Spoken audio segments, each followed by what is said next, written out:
الجھے ہو ستاروں میں، کیوں چاند میں کھوئے ہو؟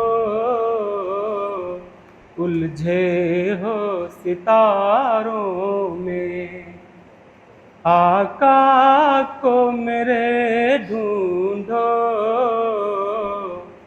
قرآن کے پاروں میں، کیوں چاند میں کھوئے ہو؟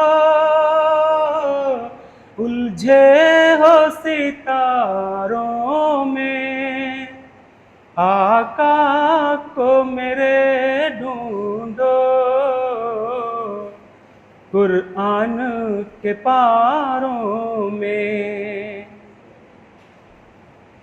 ان کے ہی پسینے کی خوشبو ہے بہاروں میں، ان کے ہی پسینے کی خوشبو ہے بہاروں میں، ان کی ہی تجلی ہے ان چاند ستاروں میں، ان کی ہی تجلی ہے ان چاند ستاروں میں، کیوں چاند میں کھوئے ہو؟ الجھے ہو ستاروں میں۔ جبریل امی بولے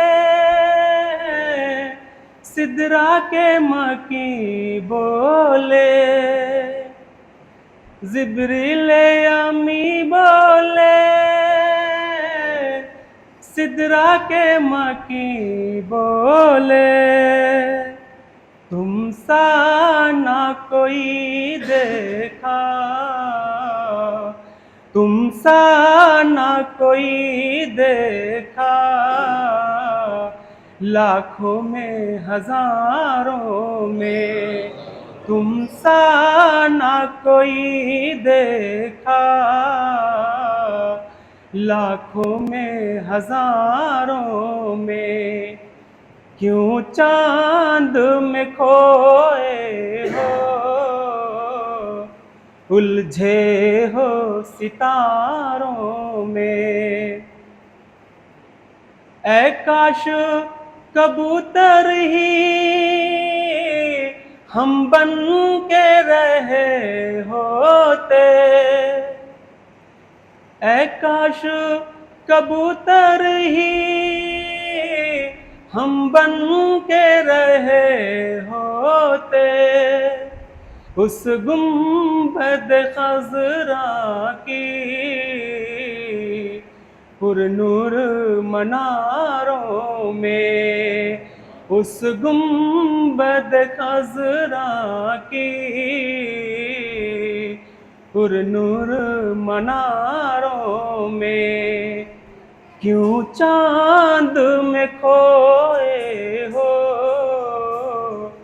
الجھے ہو ستاروں میں، آقا کو میرے ڈھونڈو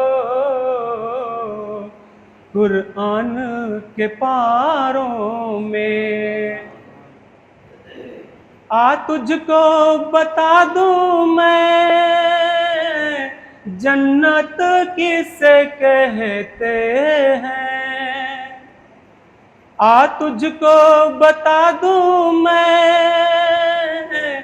جنت کسے کہتے ہیں، بیٹھ ذرا مل کر ہم درد کے ماروں میں، بیٹھ ذرا مل کر ہم درد کے ماروں میں، کیوں چاند میں کھوئے ہو؟ الجھے ہو ستاروں میں، آقا کو میرے ڈھونڈو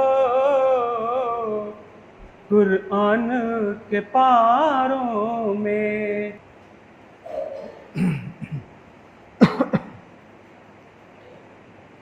الحمد لله نحمده ونستعينه ونستغفره ونؤمن به ونتوكل عليه ونعوذ بالله من شرور أنفسنا ومن سيئات أعمالنا، من يهده الله فلا مضل له ومن يضلله فلا هادي له، ونشهد أن لا إله إلا الله وحده لا شريك له، ونشهد أن سيدنا وسندنا ومولانا محمدا عبده ورسوله صلى الله عليه وعلى آله وأصحابه وبارك وسلم تسليما كثيرا كثيرا.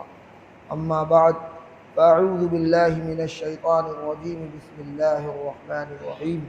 قل إن كنتم تحبون الله فاتبعوني يحببكم الله ويغفر لكم ذنوبكم والله غفور رحيم. وقال النبي صلى الله عليه وسلم: لا يؤمن أحدكم حتى أكون إليه أحب إليه من والده وولده والناس أجمعين، أو كما قال عليه الصلاة والسلام. بزرگان محترم، بھائیوں، دوستوں، نوجوانوں، بچوں، ہماری پردہ نشین خواتین، بچیاں، مائیں اور بہنیں، آج الحمدللہ 8ویں یہ نشست ہے سیرت رسول صلی اللہ علیہ وسلم کے مبارک تذکرے اور اس سلسلے کی مبارک گفتگو آپ سماعت فرما رہے ہیں۔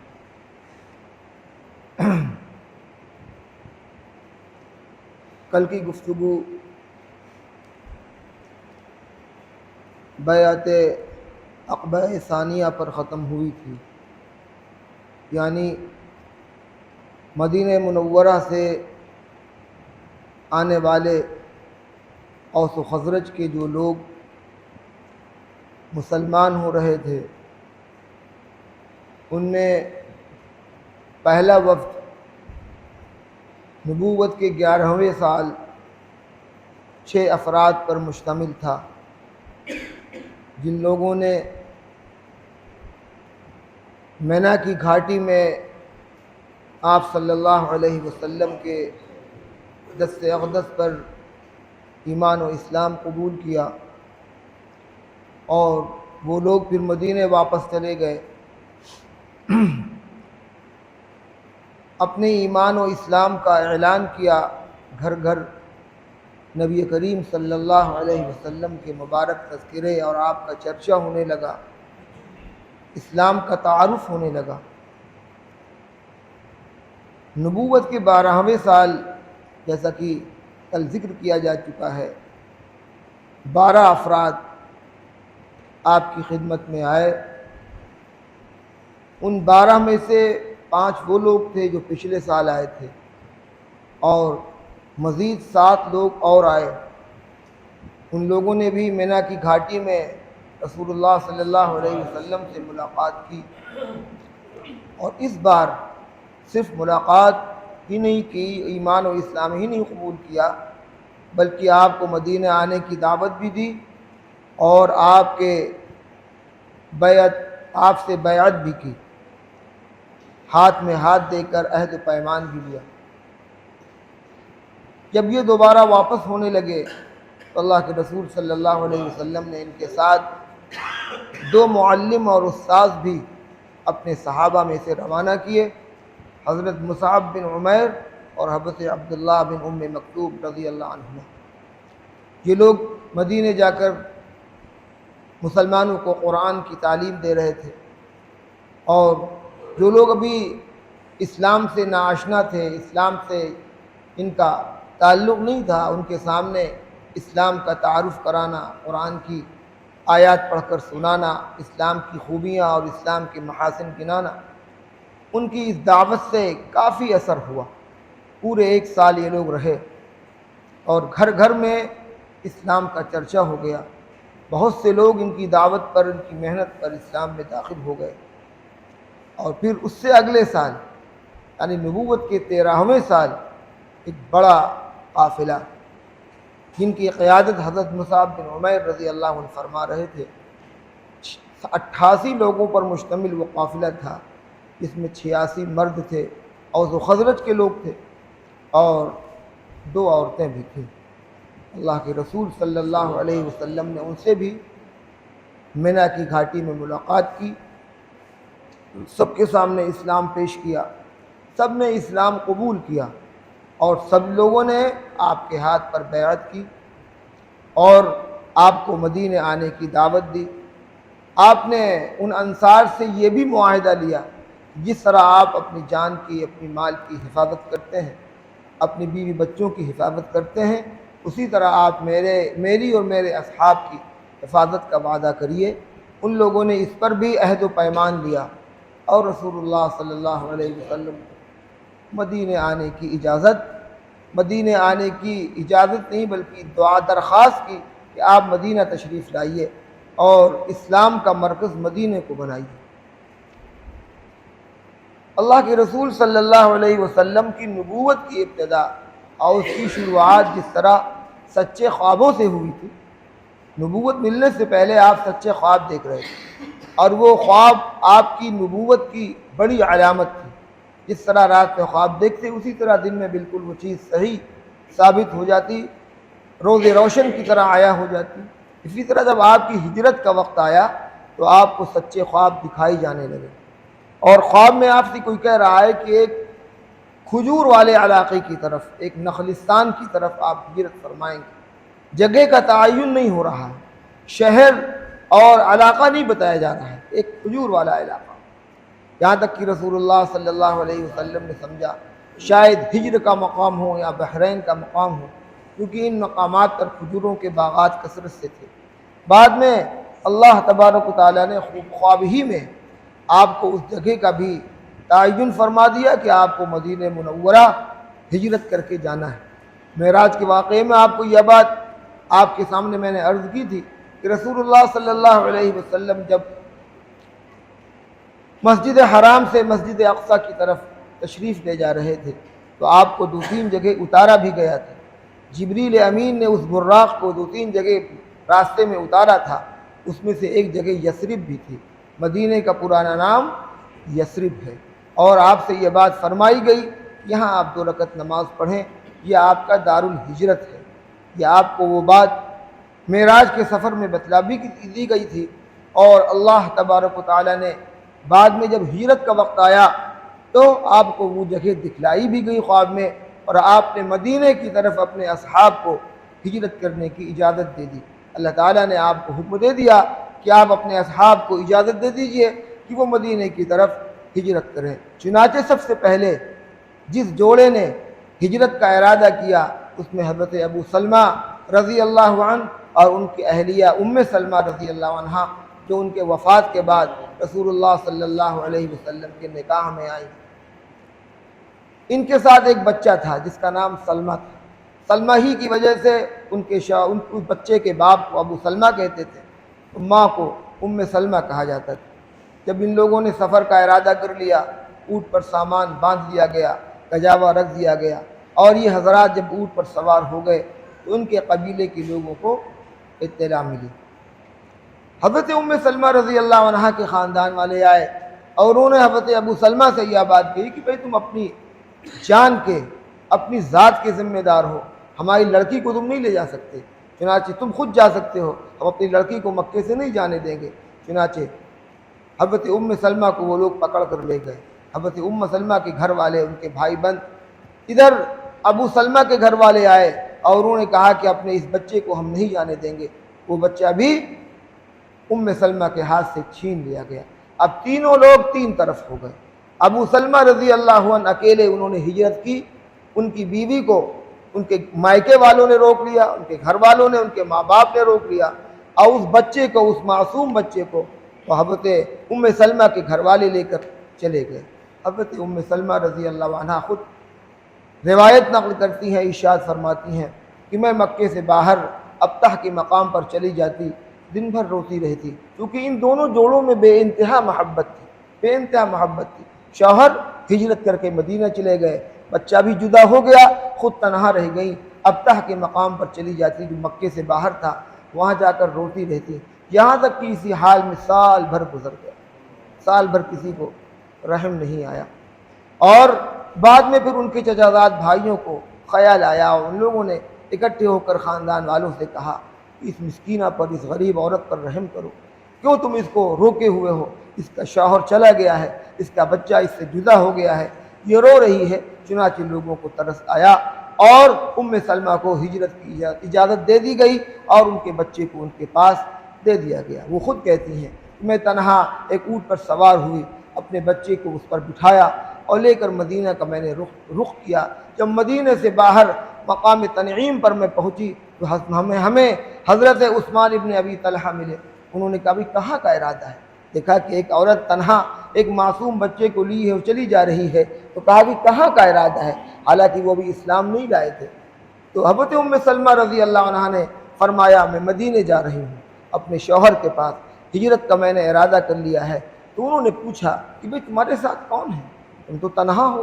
کہا لا واللہ الا اللہ ھذا بنی و بنی ھذا، خدا کی قسم اللہ کے سوا کوئی نہیں ہے اور یہ میرا بچہ۔ چنانچہ ان کو بڑا ترس آیا، ان کا دل بھرایا اور انہوں نے اونٹ کی نکیل پکڑی، پھر حضرت سلمہ رضی اللہ عنہا کو قبا تک پہنچا کر آئے جہاں ان کے شوہر قیام پذیر کے۔ اور وہ خود روایت کرتی ہیں کہ حضرت عثمان بن طلحہ سے زیادہ شریف میں نے کوئی مرد نہیں دیکھا۔ ان کا حال یہ تھا کہ جب کہیں پر منزل فرماتے تو اونٹ کو بٹھا دیتے اور مجھ سے کہتے کہ تم اتر جاؤ، اور اس کے بعد اونٹ کو لے جا کر کسی درخت میں باندھ دیتے اور وہیں آرام کرتے۔ حضرت سلمہ رضی اللہ عنہا بھی اس منزل پر اترتی، آرام کرتی، جب فرصت ہو جاتی پھر جب سفر شروع ہوتا پھر لا کر اونٹ کو وہ بٹھا دیتے۔ سلمہ رضی اللہ عنہا اس اونٹ پر بیٹھ جاتی اور وہ اونٹ کو اٹھاتے اور اس کی نکیل پکڑتے اور لے کر چل پڑتے۔ اسی طرح پورا سفر ہوا اور ایک بار بھی انہوں نے گھوم کر حضرت سلمہ پر نگاہ نہیں ڈالی۔ ان کی شرافت اور ان کی پاک دامنی کا یہ حال تھا۔ چنانچہ یہ تو بات میں نے درمیان میں آپ کو بتلا دی۔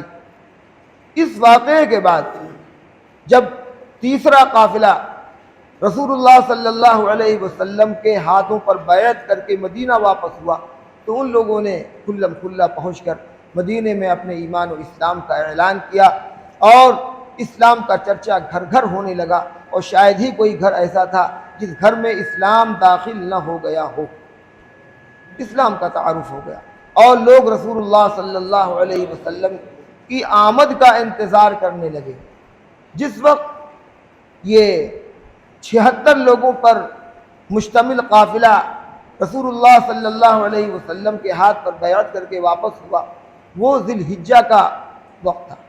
حج کے زمانے میں وہ سب آئے ہوئے تھے، ذی الحجہ کی 10 تاریخ تھی اور اسی تاریخ میں رسول اللہ صلی اللہ علیہ وسلم نے عقبہ کی منی کے اس گھاٹی میں، اس عقبہ میں آپ نے ان کے ہاتھ کو ان کو بیعت کیا تھا۔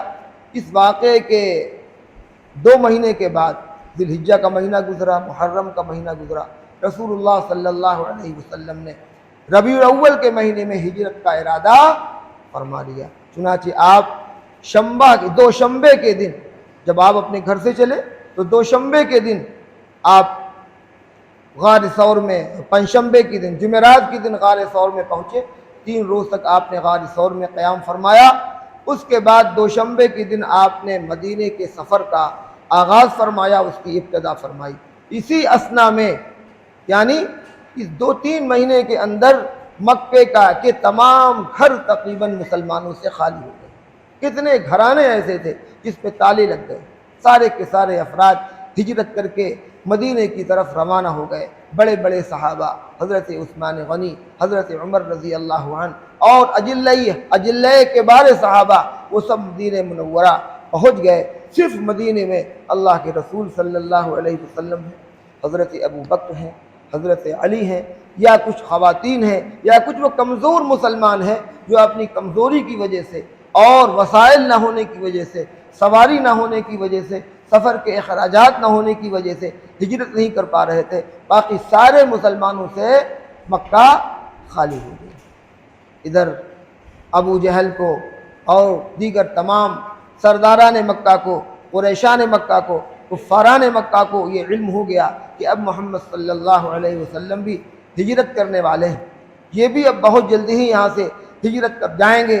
چنانچہ دارالندوہ میں جو میٹنگ ہال تھا کفار مکہ کا، جس کو دارالندوہ کہتے ہیں، جس میں وہ اہم امور پر مشورہ کرتے تھے، وہاں پر تمام سرداران مکہ اور کفاران مکہ دشمنان اسلام اکٹھے ہوئے، جس میں ابو جہل بھی ہے، جس میں امیہ ابن خلف بھی ہیں، جس میں مطعم بن عدی ہے، جس میں ابو لہب ہے۔ اس طرح کے بڑے بڑے دشمنان اسلام اس میں شامل ہوئے کہ اب رسول اللہ صلی اللہ علیہ وسلم قبل اس کے کہ مکہ چھوڑ کر مدینہ کی طرف جائیں، اس سے پہلے ان کے سلسلے میں کوئی فیصلہ کر لیا جائے۔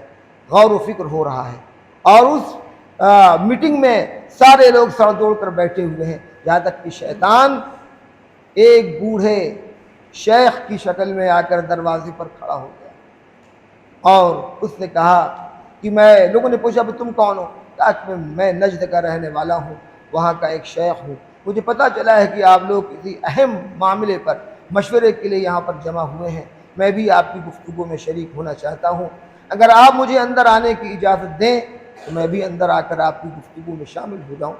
چنانچہ لوگوں نے کہا بھی آپ آ جائیں۔ اس کے بڑھاپے کا لوگوں نے خیال کیا، وہ شیطان تھا، لعین مردود شیطان، جو اسلام کا دشمن، جو مسلمانوں کا دشمن، جو رسول اللہ صلی اللہ علیہ وسلم کا سخت دشمن۔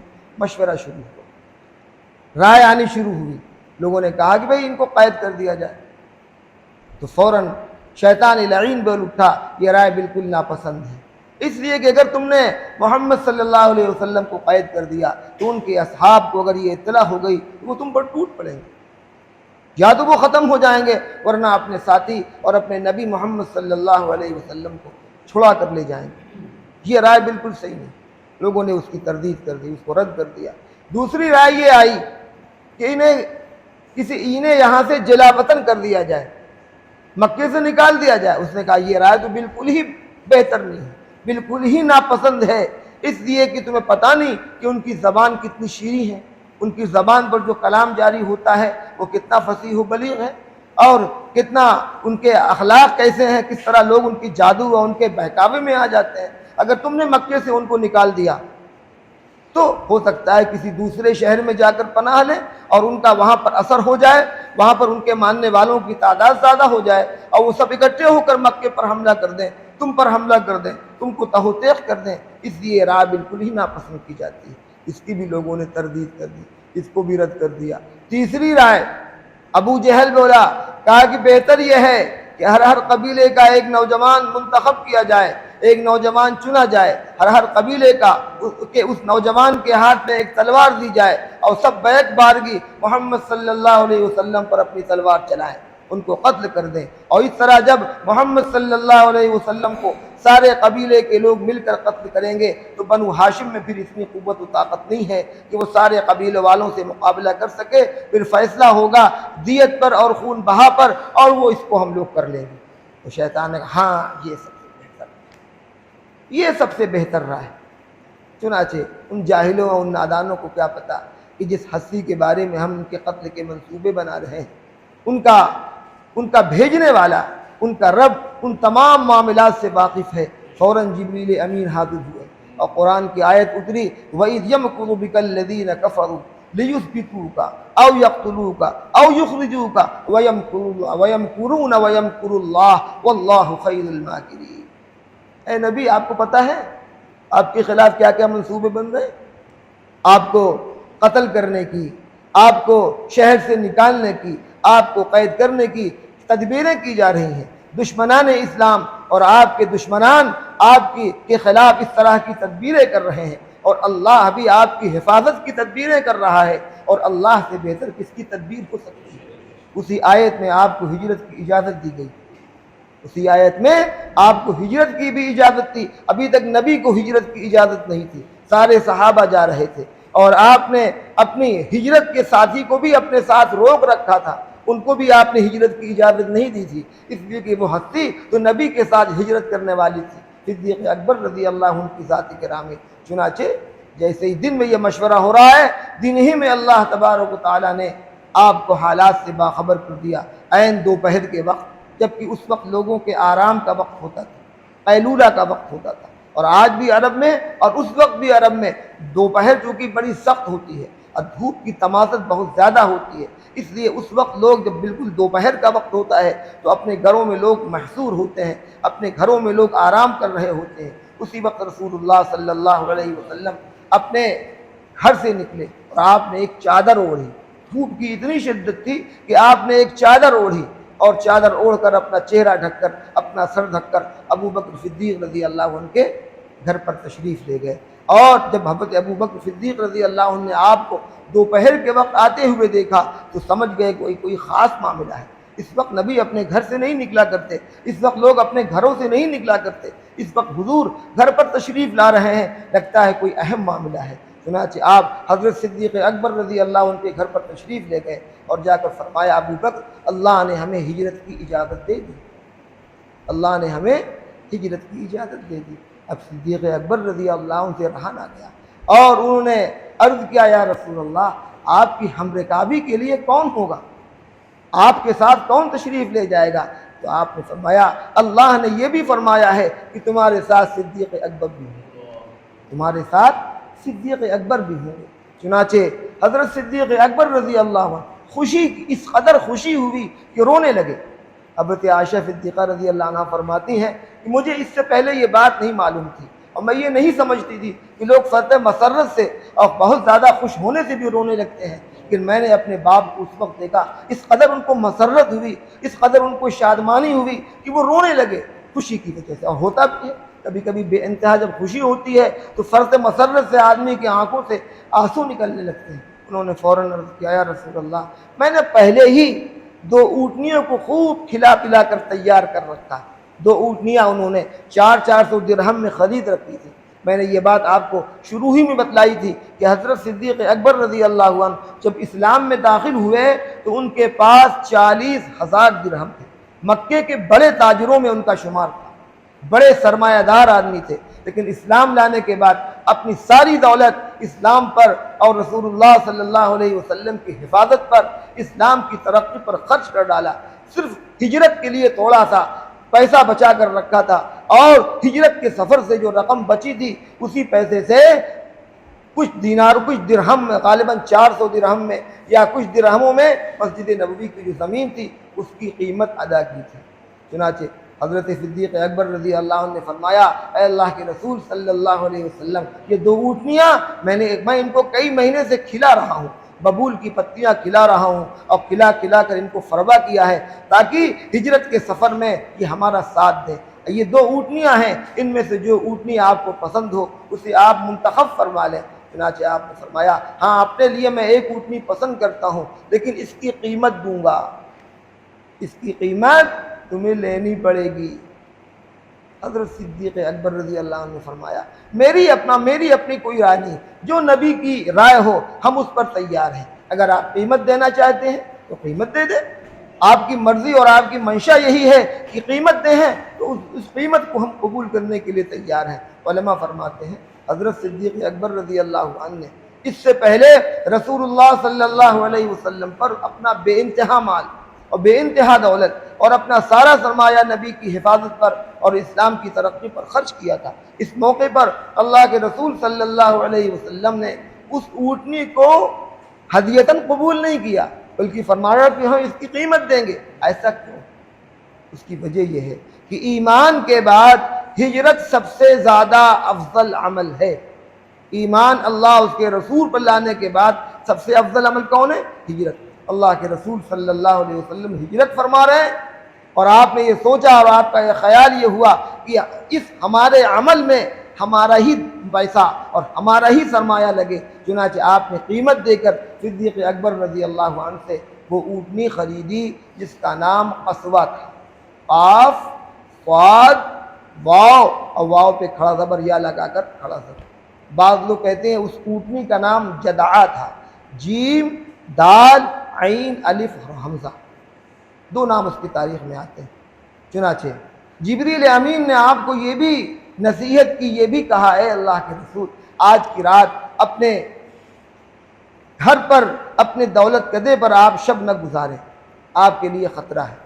چنانچہ یہ بات طے ہو گئی تھی کہ رات ہی میں محمد صلی اللہ علیہ وسلم کے مکان کا گھیراؤ کر لیا جائے اس کو اپنے گھیرے میں لے لیا جائے۔ اور جیسے ہی یہ باہر نکلیں، ان کو یہ بات نہیں معلوم تھی کہ اس رات ہی میں یہ لوگ ہجرت کے لیے نکل پڑیں گے، ان کا خیال یہ تھا جیسے ہی یہ صبح کو نکلیں ویسے ہی سب یک بارگی ان کے اوپر اپنی تلوار چلا دیں اور ان کو قتل کر ڈالیں۔ اللہ کے رسول صلی اللہ علیہ وسلم نے یہ ارادہ فرما لیا تھا کہ ہمیں رات ہی کو نکل جانا ہے اور رات ہمیں یہاں اس مکان میں نہیں گزارنی ہے۔ چنانچہ جیسے ہی اندھیرا ہوا لوگوں نے آپ کے گھر کا گھیراؤ کر لیا، سب کے ہاتھ میں ننگی تلواریں ہیں، اور اللہ کے رسول صلی اللہ علیہ وسلم نے اپنے مبارک بستر پر حضرت علی کو لٹایا، ان کو سبز چادر اڑھائی اور کہا کہ علی، دل میں یہ خیال نہ لانا کہ تمہیں کوئی نقصان پہنچا سکے گا، تمہیں کوئی گزند پہنچا سکے گا، اللہ تمہاری مکمل حفاظت کرے گا، اور یہ جو امانتیں میرے پاس ہیں، یہ بات بھی آپ کو معلوم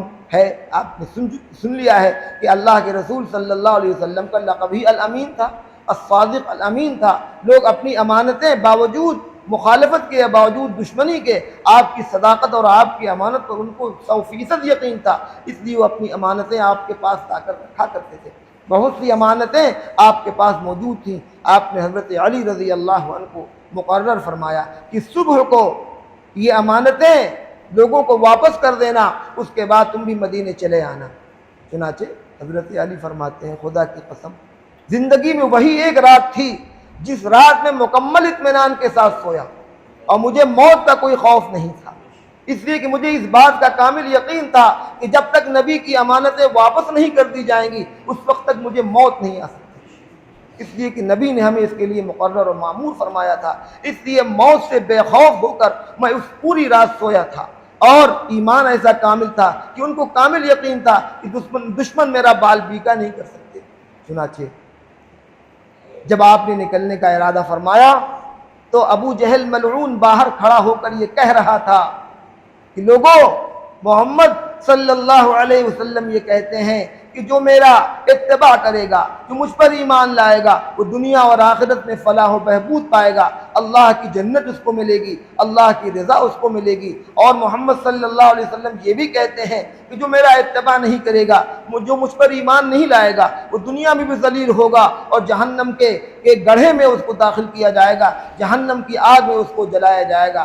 اللہ کے رسول صلی اللہ علیہ وسلم نے ایک مٹھی مٹی لی، سورہ یاسین شریف کی آیات فَأَغْشَيْنَاهُمْ فَهُمْ لَا يُبْصِرُونَ تک پڑھی اور اس پر دم کیا، اور آپ یہ کہتے ہوئے باہر لائے تو بھی انہی میں سے ایک ہے۔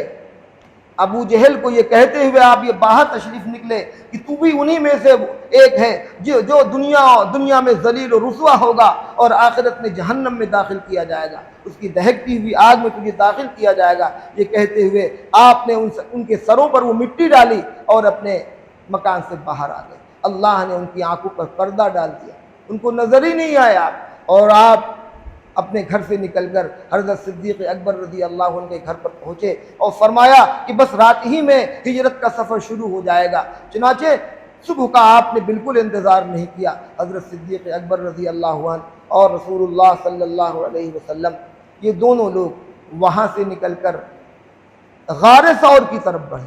جن لوگوں نے حج کیا ہے اور مکی کی زیارتیں جنہوں نے کی ہے انہوں نے غار ثور بھی دیکھا ہوگا، کس طرح پہاڑی ہے، ابھی بھی وہ پہاڑی ہے، بالکل سیدھا پہاڑ ہے۔ اللہ کے رسول صلی اللہ علیہ وسلم بحکم خداوندی اس بات کے لیے معمور و مقرر تھے کہ پہلی پناہ گاہ آپ کی غار ثور ہے۔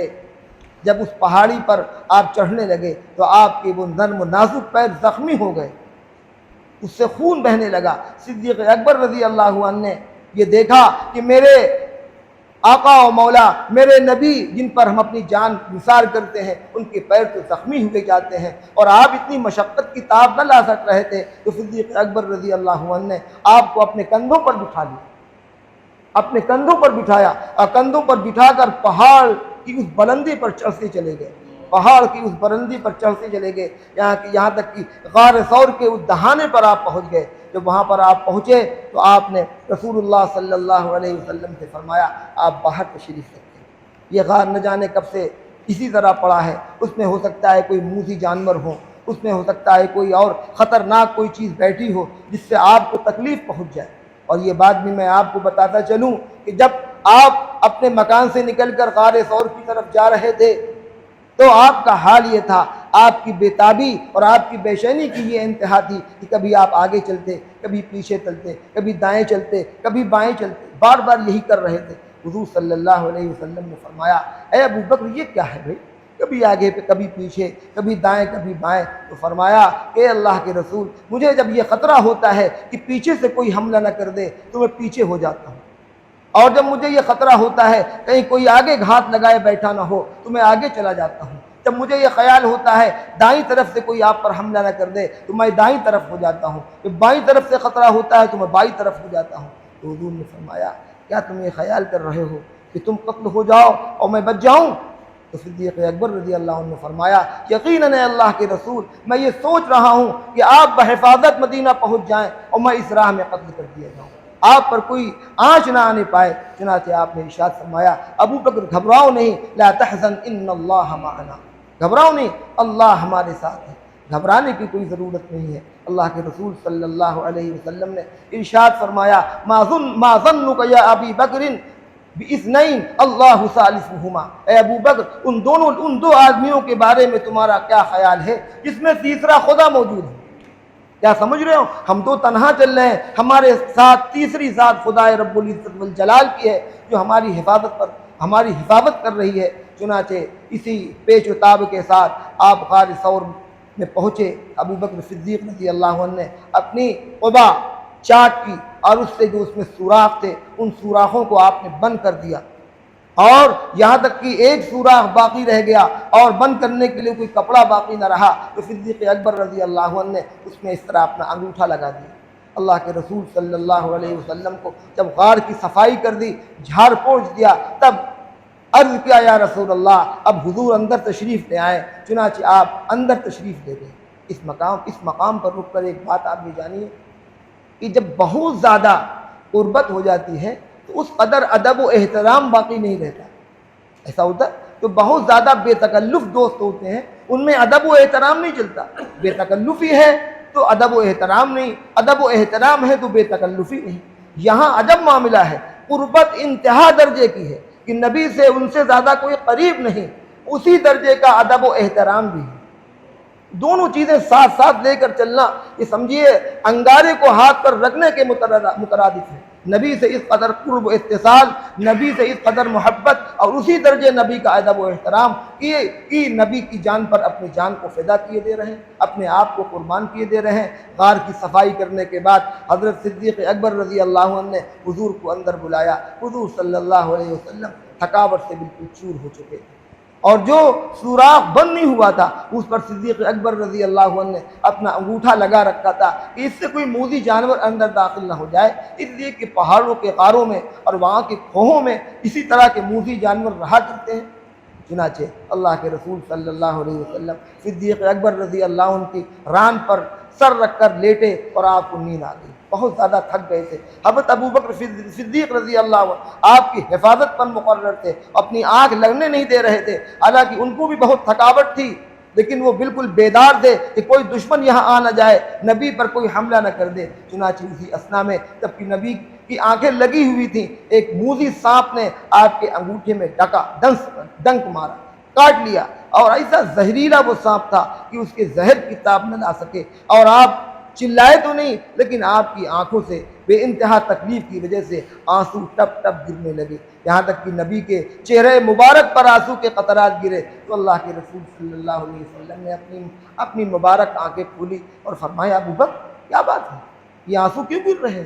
عرض کیا یا رسول اللہ لگتا ہے کسی موذی جانور نے ڈس لیا ہے اور اس کی تکلیف بے انتہا ہو رہی، کوئی زہریلا جانور تھا، اس کا زہر جسم میں سرایت کر رہا ہے۔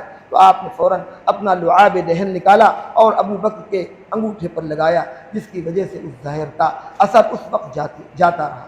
لیکن آپ کو یہ بات معلوم ہونی چاہیے، تاریخ کے حوالے سے یہ بات میں آپ کے سامنے عرض کر رہا ہوں کہ وہ زہر اتنا خطرناک تھا اور وہ سانپ اتنا زہریلا تھا کہ حضرت صدیق اکبر رضی اللہ عنہ کی جب وفات کا وقت قریب آیا تو لوگوں نے آپ سے پوچھا کہ کیا حال ہے، تو فرمایا اسی سانپ کے زہر کا اثر ہے، اسی سانپ کے زہر کا اثر ہے۔ چنانچہ صدیق اکبر رضی اللہ عنہ پر وہی سانپ کا زہر واپس آ گیا جس کی وجہ سے ان کا انتقال ہوا۔ بہرحال دشمنوں کو جب صبح کو اطلاع ملی کہ اللہ کے رسول صلی اللہ علیہ وسلم چلے گئے، نکل گئے، اور کسی جانے والے نے جب لوگوں کو دیکھا کہ یہ سب محمد صلی اللہ علیہ وسلم کے مکان پر پہرا ڈالے اپنی ننگی تلواریں لیے ہوئے کھڑے ہیں، ان لوگوں نے، اس شخص نے کہا کہ تم لوگ یہاں کیوں کھڑے؟ کہا کہ آج محمد صلی اللہ علیہ وسلم کو قتل کیا جائے گا۔ کہا کہ تمہارا نصیب خراب ہو، تم کو پتہ نہیں وہ تمہارے سر پر مٹی ڈال کر یہاں سے گزر گئے، تم کو خبر بھی نہیں ملی، صبح ہو چکی تھی۔ اور اندر سے گھر میں گھسنا وہ اپنی شان کے خلاف سمجھ رہے۔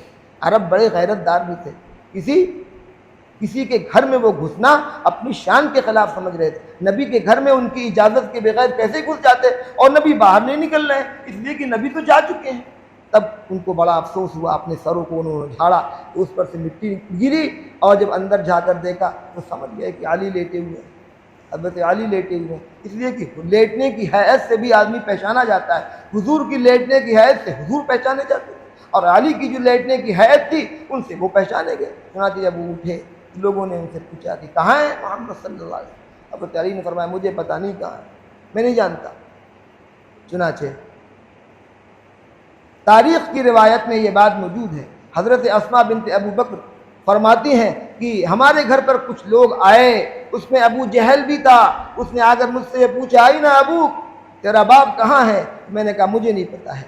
اس مردود ملعون نے زوردار تماچا حضرت اسماء بنت ابی بکر کے منہ پر مارا۔ فرماتے ہیں کہ اس تماچے کی شدت سے میری بالی ٹوٹ کر گر پڑی، سونے کی بالی یا جو بھی بالی وہ پہنے ہوئی تھی وہ ٹوٹ کر گر پڑی۔ چنانچہ وہ چلا گیا۔ ادھر اب آپ کی تلاش جاری ہوئی، چاروں طرف لوگ دوڑے، یہاں تک کہ تلاش کرتے کرتے اس غار تک پہنچ گئے۔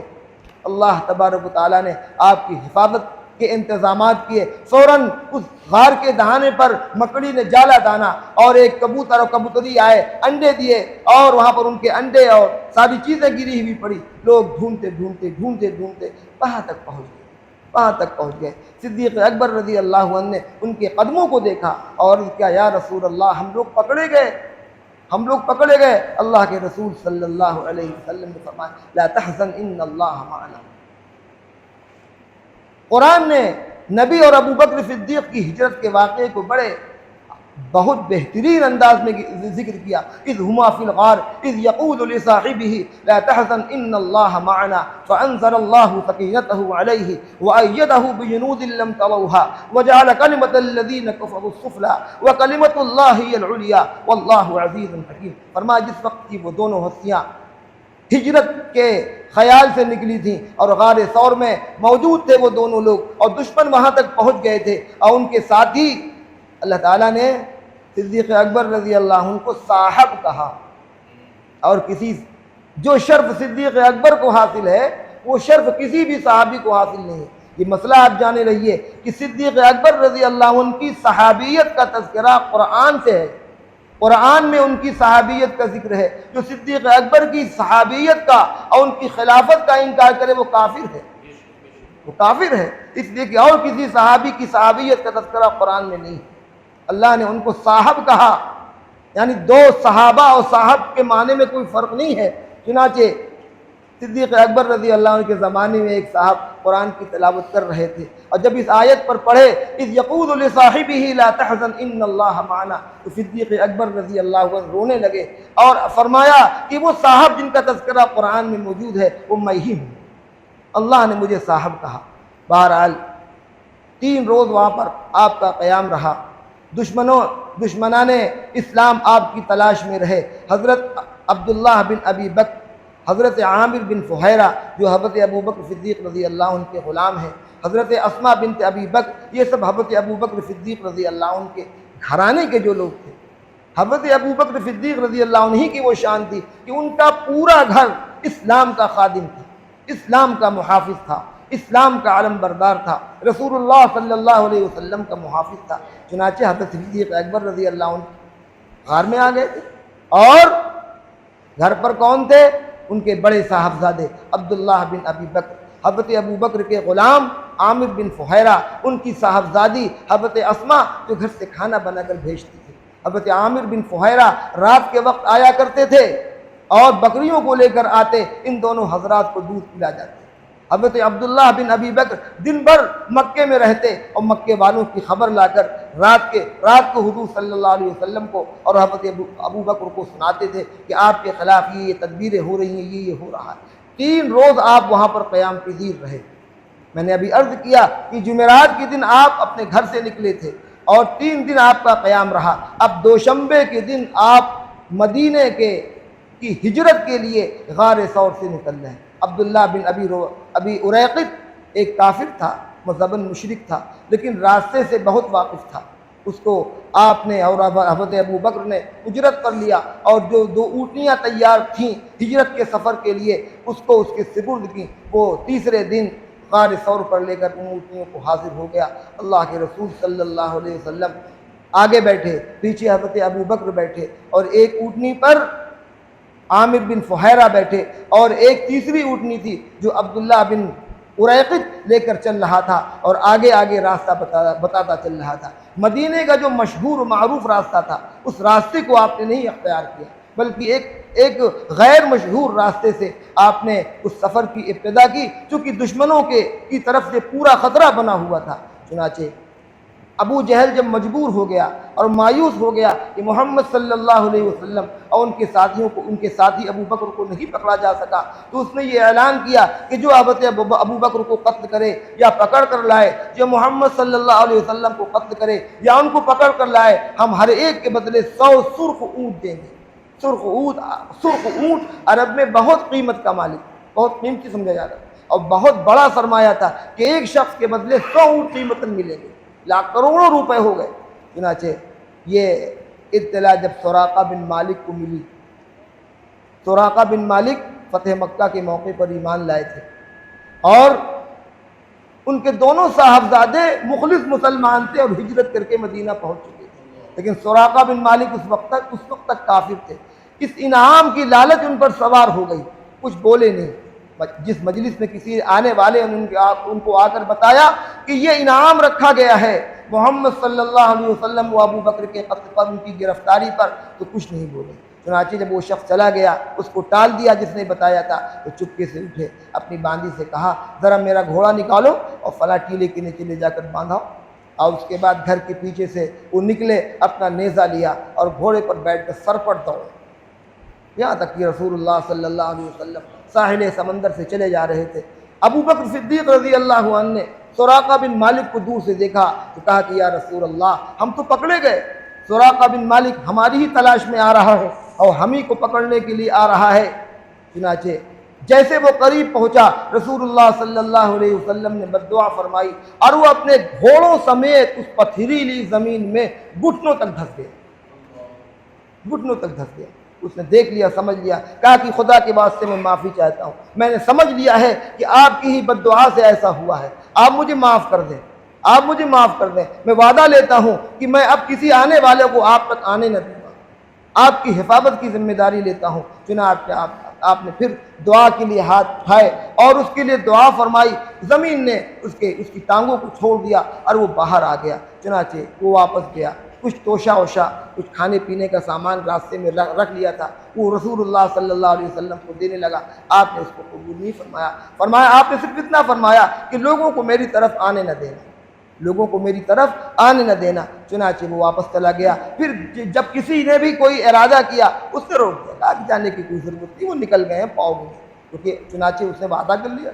چنانچہ اسی سفر میں رسول اللہ صلی اللہ علیہ وسلم ابھی قریب ہی تھے، اسی طرف سے مکے کی طرف سے کہ بریدہ اسلمی 70 سواروں کو لے کر آپ کو گرفتار کرنے کے لیے پہنچا۔ رسول اللہ صلی اللہ علیہ وسلم نے اس کے سامنے اسلام پیش کیا۔ بریدہ اسلمی 70 سواروں کو لے کر آپ کو گرفتار کرنے کے لیے اور قتل کرنے کے لیے پہنچا۔ آپ نے اس کے سامنے اسلام کی خوبیاں بیان کی، قرآن کی آیتیں پڑھ کر سنائی، وہ اپنے 70 ساتھیوں سمیت مسلمان ہو گیا اور رسول اللہ صلی اللہ علیہ وسلم کے ساتھ ان لوگوں نے بھی ہجرت کا سفر کیا۔ آپ کا سفر شروع ہو گیا، مدینے کی طرف آپ بڑھنے لگے، یہاں تک کہ مدینے میں یہ اطلاع پہنچ گئی کہ رسول اللہ صلی اللہ علیہ وسلم بنفس نفیس خود مدینہ منورہ مکے سے ہجرت فرما کر تشریف لا رہے ہیں۔ مدینے کے سارے گھروں میں خوشیاں منائی جانے لگیں۔ دوشنبے کے دن آپ کا سفر شروع ہوا تھا اور دوشنبے ہی کے دن آپ مدینے میں داخل ہوئے۔ یعنی قبا پہنچے. قبا سے مدینے سے پہلے قبا کی آبادی پڑتی ہے, وہاں قبا آپ پہنچے. جب مدینے کے قریب پہنچنے لگے تو ابو بریدہ اسلمی نے یہ بات عرض کی, یا رسول اللہ بہتر یہ ہوتا کہ کوئی چیز ہوتی جس سے ہم جھنڈا بناتے, اور ایک جھنڈا ہمارے ہاتھ میں ہوتا جس کو میں لے کر آگے آگے چلتا اور اس کے پیچھے آپ چلتے. چنانچہ آپ نے اپنا عمامہ مرحمت فرمایا, اس عمامے سے ابو بریدہ اسلمی نے جھنڈا بنایا اور نیزے پر لگایا, وہ جھنڈا لیے ہوئے آگے آگے چل رہے تھے. اور ادھر انصار مدینہ کو آپ کی آمد کا انتظار تھا. وہ لوگ سب, ان کے بچے, ان کے جوان, ان کے بوڑھے, سب مدینے سے نکل کر مقام حرہ پر آ کر آپ کا انتظار کرتے.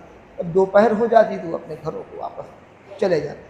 چنانچہ اسی طرح انتظار ہو رہا تھا.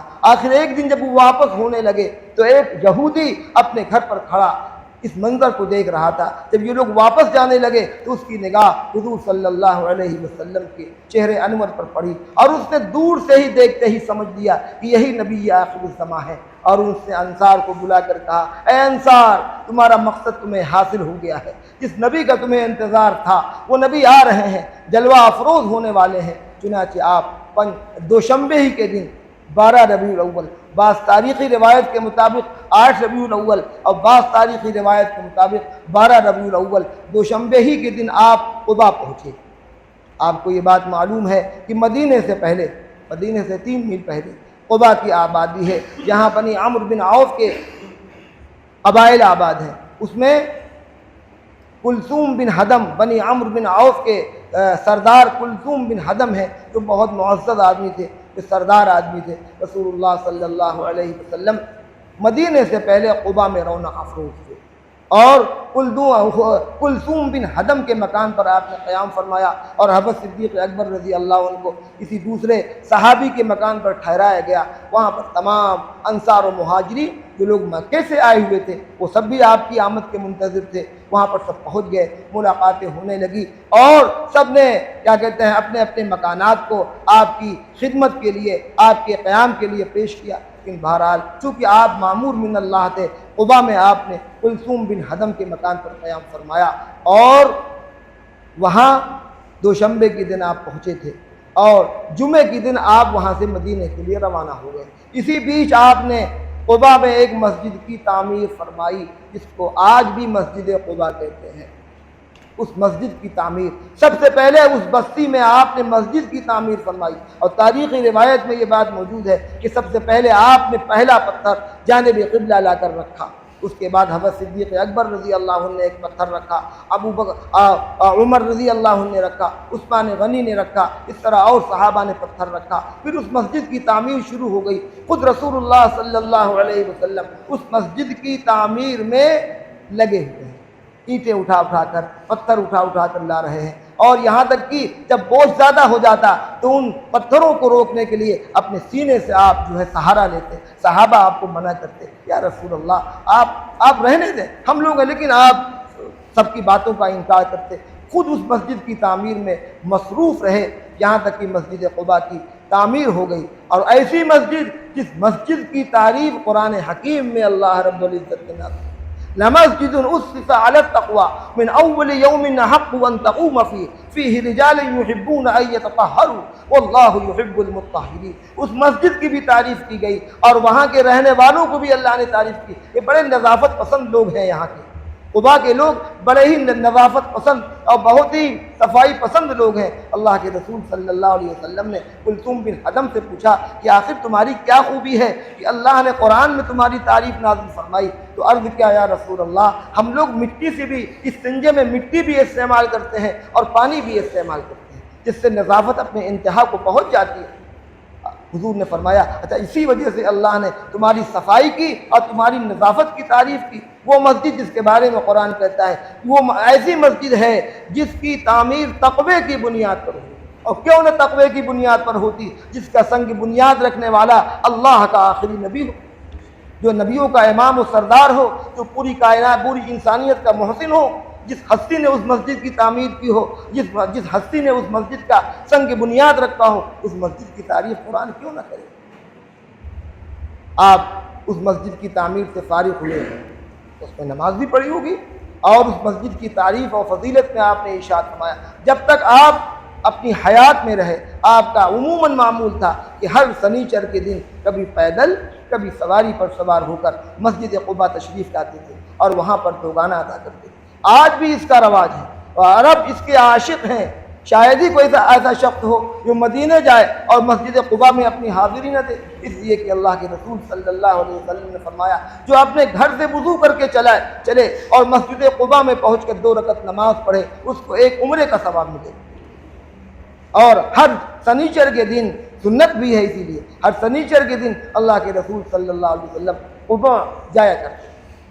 چنانچہ ہوتے ہواتے جمعہ کا دن ہو گیا، جمعہ کے دن آپ اپنی ناقہ پر سوار ہوئے، صدیق اکبر رضی اللہ عنہ پیچھے بیٹھے ہوئے ہیں اور آپ مدینے کی طرف رواں دواں ہیں۔ جمعے کا دن ہے، راستے میں جب آپ محلے بنی سالم میں پہنچے تو وہاں پر جمعے کا وقت ہو گیا اور آپ نے وہاں پر پہنچ کر جمعے کی نماز پڑھائی، اور یہ پہلا جمعہ تھا جو محلے بنی سالم میں پڑھا گیا اور اللہ کے رسول صلی اللہ علیہ وسلم نے انتہائی فصیح و بلیغ خطبہ دیا جو تاریخ کی کتابوں میں آپ کے الفاظ کے ساتھ آج بھی موجود ہے، جس میں آپ نے کفار مکہ کی کسی تکلیف کا ذکر آپ نے نہیں کیا کہ ہم کو ایسے ستایا گیا، ایسے مارا گیا، ایسی اذیتیں دی گئی، کچھ بھی آپ نے ذکر نہیں کیا، صرف اللہ کی حمد و ثنا، تقویٰ، خیر و خوبی، نیک کاموں کا حکم، برائیوں سے منع کرنا، یہی آپ کا خطبہ تھا۔ اس کے بعد آپ مدینہ منورہ میں داخل ہو رہے ہیں۔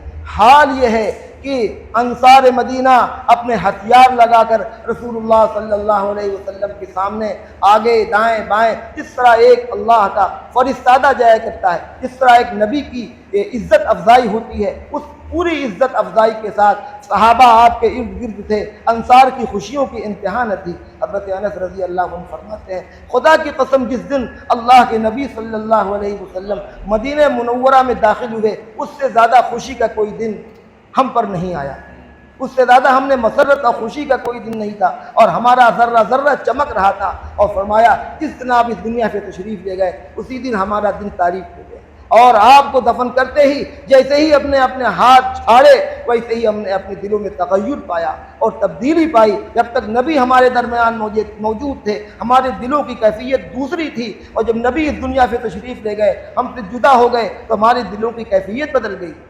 اللہ کے رسول صلی اللہ علیہ وسلم مدینہ منورہ میں داخل ہو رہے ہیں، صحابہ جانثارانہ انداز میں اپنے مکانات کو پیش کر رہے ہیں۔ یا رسول اللہ یہ غریب خانہ ہے، یہاں پر تشریف رکھیے، یا رسول اللہ یہاں پر تشریف رکھیے، اور کوئی آپ کی اونٹنی کی نکیل کو پکڑنا چاہ رہا ہے، لیکن اللہ کے رسول صلی اللہ علیہ وسلم نے اس اونٹنی کی نکیل کو بالکل ڈھیلا چھوڑ دیا، بالکل چھوڑ دیا، اور وہ چل رہی ہے، اور آپ فرما رہے ہیں ہاں یہ اللہ کی حکم کی معمور ہے، یہ اللہ کے حکم سے رکے گی۔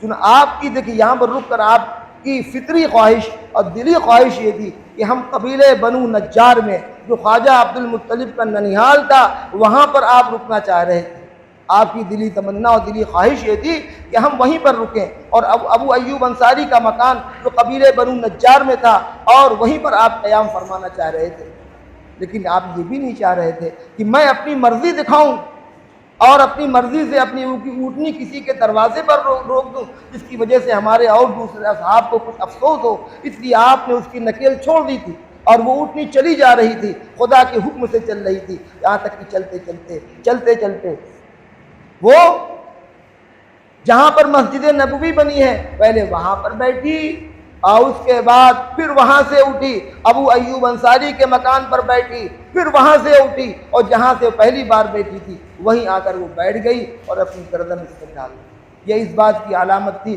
کہ اب سفر مکمل ہو چکا ہے۔ حضرت ابو ایوب انصاری رضی اللہ عنہ آئے، جلدی سے حضور صلی اللہ علیہ وسلم کا سامان اٹھایا، اپنے گھر لے گئے۔ نبی کی قیام گاہ حضرت ابو ایوب انصاری کا مکان۔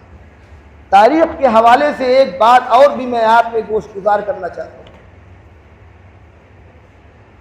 حضرت ابو ایوب انصاری رضی اللہ عنہ کا جو مکان تھا وہ در حقیقت رسول اللہ صلی اللہ علیہ وسلم ہی کا مکان تھا۔ آپ کہیں گے ایسا کیوں؟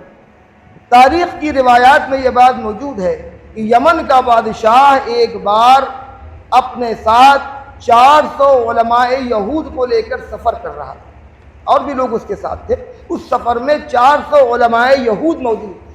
جب وہ لوگ مدینے کی آبادی سے گزرنے لگے تو ان علماء نے کہا کہ بھائی اے بادشاہ ہمیں یہاں پر اس مقام پر رک جانے دیجیے، اس لیے کہ اپنی کتابوں میں ہم نے یہ پڑھا ہے کہ یہ مکان، یہ جگہ، یہ شہر نبی آخر الزماں صلی اللہ علیہ وسلم کا دار الہجرت ہوگا، یہاں پر آپ ہجرت کر کے تشریف لائیں گے، اس لیے ہمیں آپ اس کی اجازت دیجیے کہ ہم لوگ یہیں پر قیام کر لیں۔ چنانچہ بادشاہ کو یہ بات بڑی اچھی لگی، اس نے ان 400 علماء کے مکانات تعمیر کروائے اور ایک مکان حضرت رسول اللہ صلی اللہ علیہ وسلم کا تعمیر کروایا اور ایک دستاویز لکھ کر دیا کہ جس زمانے میں بھی اللہ کے آخری رسول حضرت محمد مصطفیٰ صلی اللہ علیہ وسلم تشریف لائیں، یہ دستاویز ان کو دے دیا جائے کہ یہ مکان فلاں نے، آپ کے فلاں امتی نے تعمیر کروایا ہے۔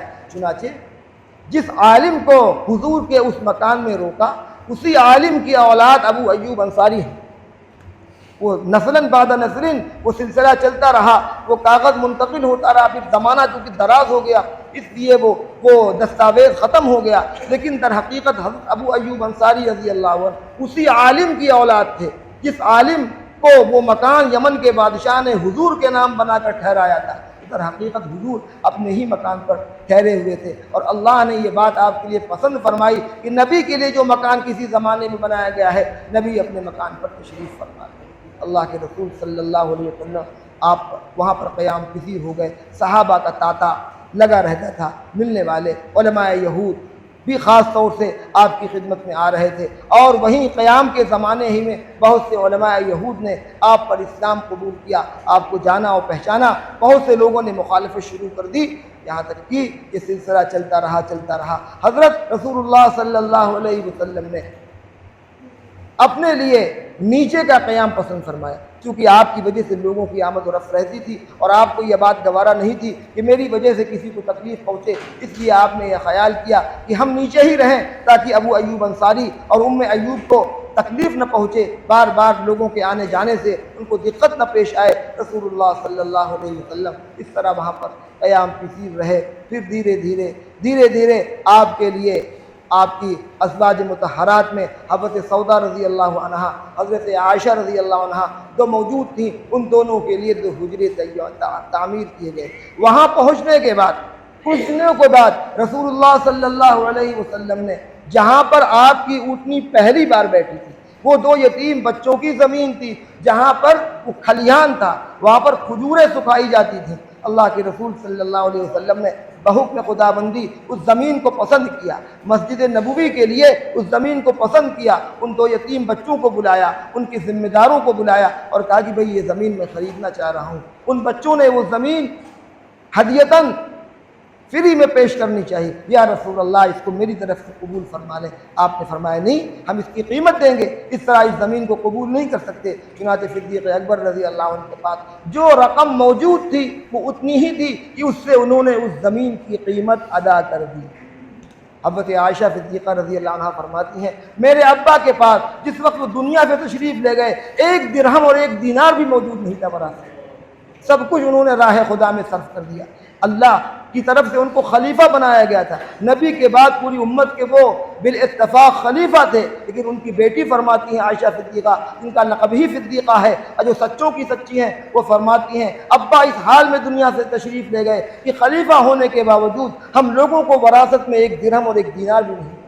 ایسی سادگی زندگی تھی، ایسی سادہ زندگی کی تھی کہ اس زندگی کی مثال ہی اب نہیں مل سکتی۔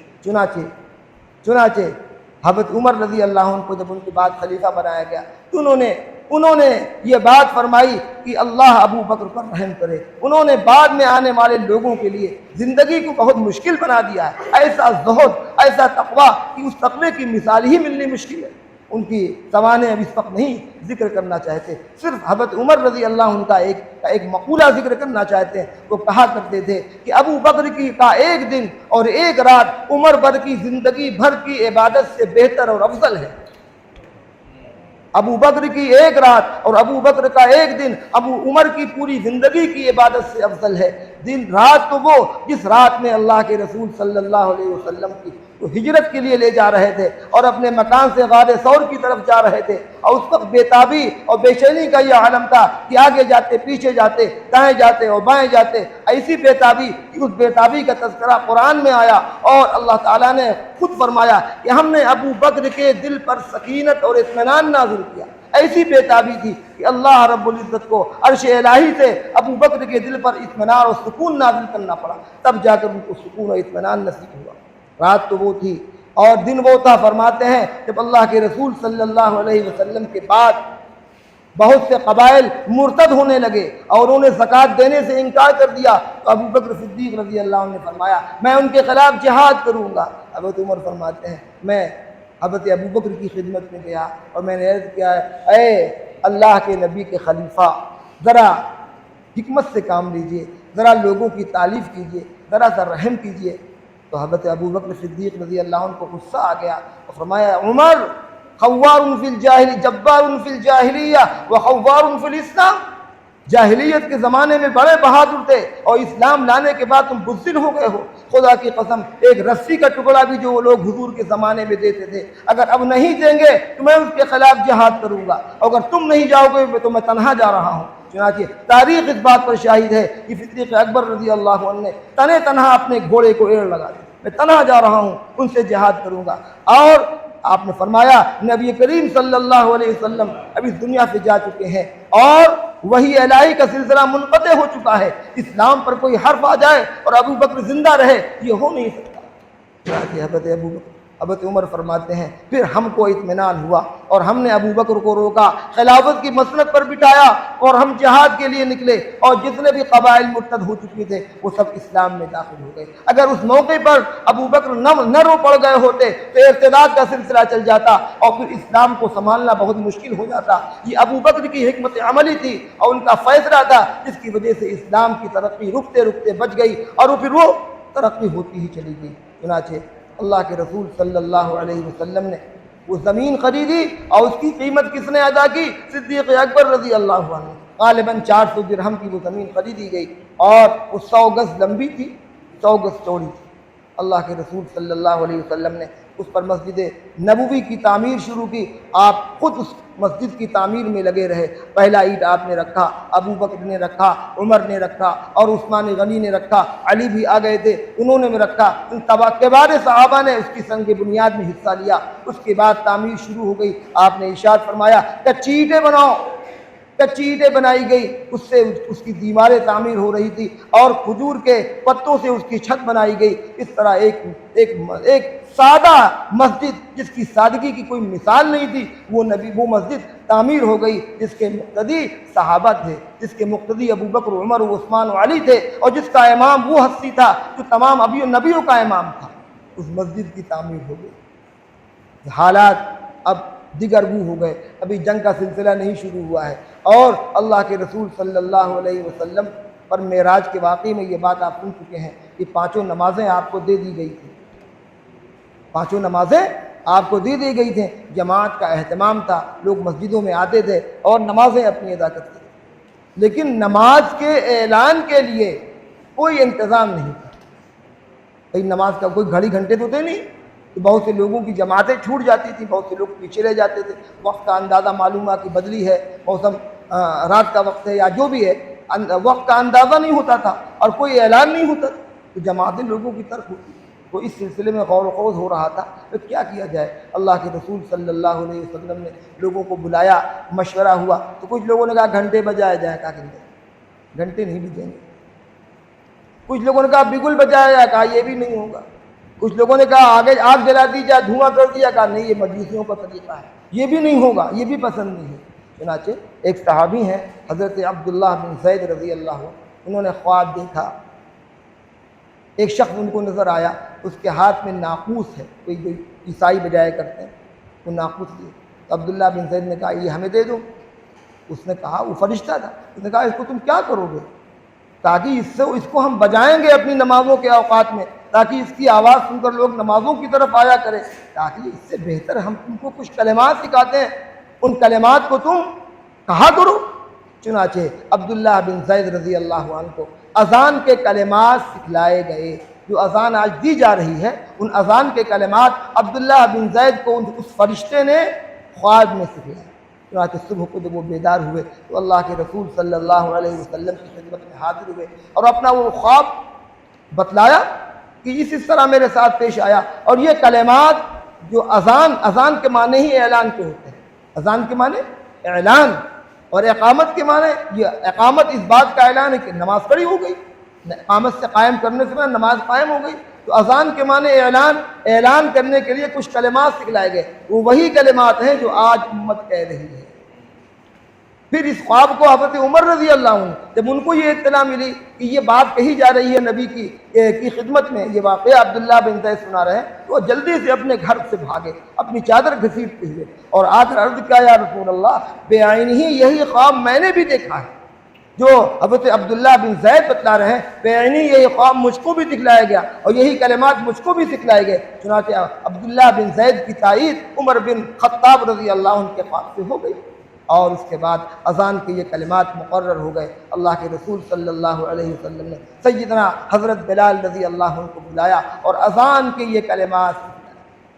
اذان کی یہ مشروعیت 1 ہجری سے 2 ہجری کے درمیان ہوئی، نبوت کے پہلے سال کے ختم پر یا دوسرے سال کے شروع میں یہ اذان کی مشروعیت ہوئی اور اذان دی جانے لگی، جس سے ایک مستقل انتظام ہو گیا۔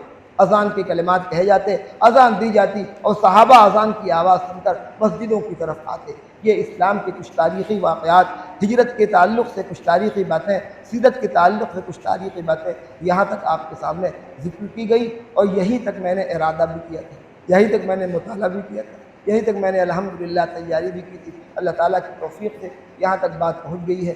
ضروری باتیں آپ پہ گوش گزار کرنے کی کوشش کر رہا ہوں، اور یہ نہیں کہہ رہا ہوں کہ ساری باتیں میں سمیٹ دے رہا ہوں، اس لیے کہ سیرت، رسول کی سیرت ایک ایسا موضوع ہے کہ آدمی پوری زندگی اگر بیان کرے تو رسول کی سیرت کون بیان کر سکتا ہے، اور رسول کے اوصاف و کمالات کون بیان کر سکتا ہے۔ کچھ موٹی باتیں آپ پہ گوش گزار میں کر رہا ہوں۔ دعا ہے کہ اللہ تعالی ہمارے ان جذبات کو قبول فرمائے، آپ کی آمد کو قبول فرمائے، آپ کی تشریف آوری کو قبول فرمائے، اور ہمیں اپنے رسول صلی اللہ علیہ وسلم سے سچی اور حقیقی محبت نصیب فرمائے، آپ کی اتباع کی توفیق عطا فرمائے۔ ربنا آتنا فی الدنیا حسنہ وفی الآخرۃ حسنہ وقنا عذاب النار۔ ربنا ظلمنا انفسنا وان لم تغفر لنا وترحمنا لنكونن من الخاسرين رب اغفر وارحم وانت خير الراحمين يا حي يا قيوم برحمتك نستغيث حسبنا الله ونعم الوكيل نعم المولى ونعم النصير۔ اے اللہ ہم سب کی حاضری کو قبول فرما، ہمارے بیٹھنے کو، سننے کو، کہنے کو قبول فرما، تمام حاضرین مجلس کو قبول فرما، ہماری خواتین کو قبول فرما، ہماری بچیوں کو، ہماری بہنوں کو، ہماری ماؤں کو قبول فرما۔ اے اللہ سب کے ہدایت کے فیصلے فرما، سب کے ہدایت کے فیصلے فرما، ہم سب کے دلوں میں اپنے نبی کی سچی عظمت پیدا فرما دے، سچی محبت پیدا فرما دے، سچی اطاعت پیدا فرما دے، آپ کی سنتوں کا ہمیں شہدائی بنا، آپ کی سنتوں کا ہمیں شہدائی بنا۔ اے اللہ ہمارے اس سلسلے کو قبول فرما۔ اے اللہ آج تک 8 نشستیں ہو چکی ہیں، اے اللہ 12 نشستوں کا اے اللہ ارادہ ہے، اپنی رحمت سے ہمارے اس سلسلے کو خیر و خوبی کے ساتھ پائے تکمیل تک پہنچا، اور ہماری نیتوں میں اخلاص پیدا فرما، ہم سب کی نجات کا اور اے اللہ ہم سب کی مغفرت کا ذریعہ بنا۔ اے اللہ اپنے رسول کی شفاعت اسی سلسلے کے صدقے میں عطا فرما دے، اپنے رسول کی محبت عطا فرما دے۔ اے اللہ ہم سب کی نجات فرما دے، آپ ہم سب سے راضی ہو جائیے۔ ربنا تقبل منا انك انت السميع العليم وتب علينا انك انت التواب الرحيم وصلى الله تعالى على خير